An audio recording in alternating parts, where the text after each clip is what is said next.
people who have suffered something sudden? Well, we had trained Kevin to don't call late at night, because anytime you call late at night, it was usually something bad have happened. But we got this call, and the guy, one of his friends, his childhood friend, said, Kevin has been hurt. I said, is he dead? And his friend said yes. Violent? So I didn't find out until the following day that someone had shot and killed my son. Unexpected? And I noticed that I had missed a call from Brycey. And so I quickly called him back. And I said, what's the matter, baby?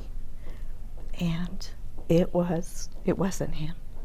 It was an emergency responder on my son's phone. Unplanned for. And I just remember coming out saying nothing bad can happen to Kevin. And because I'd had like a little brief dream where I saw him in a casket that night. And I said, that can't be true.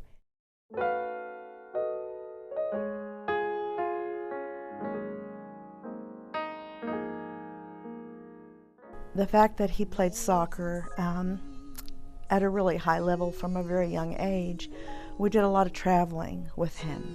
I just loved, and Greg just loved every bit of him. As a matter of fact, we both told people after he was killed that we had both lost our best friend. I mean, he liked to hang out with us. He would forego going out with his friends some nights because he'd want to come shoot baskets and grill steaks with Greg and I, and just maybe watch a Mavs game or just laugh. Till we reach that distant shore. Therese, my oldest son, his personality was such that he was such a giver, and he had the biggest heart, and he would just do anything for anybody. I think he impacted a lot of people that he came in contact with, even at his young age. I always told him that he had a heart of gold,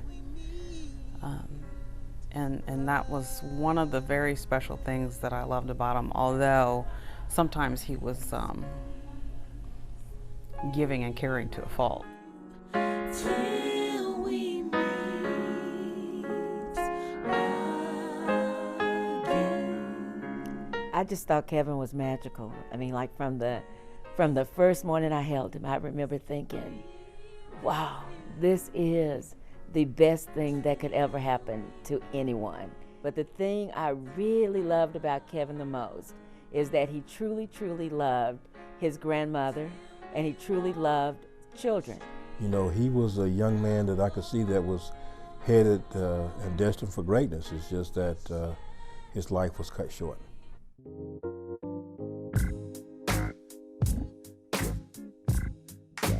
I just knew we needed help because we didn't know what we were going to do.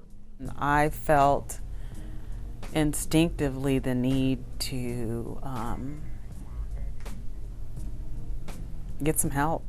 At the point we went to Trauma Support Service, I knew that Howard had become really, really concerned about me because I was suicidal at that time. Many people, particularly those who've experienced a very severe trauma, need much more in-depth trauma therapy, and it needs to last a long time.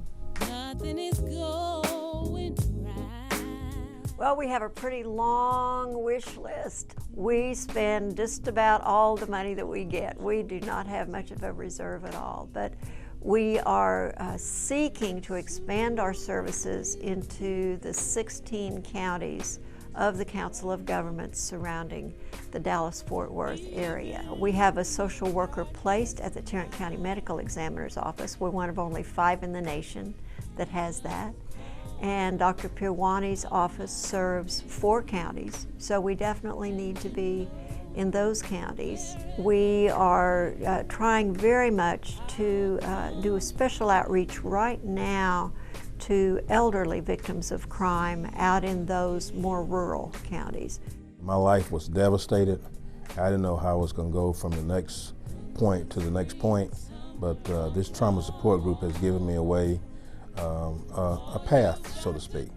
The grief is still there, the pain is still there, Some days it's more bearable than others. There's a challenge each day, but I'm able, with the help of trauma support, to kind of go from the next point to the next point. Lean on me when you're not strong.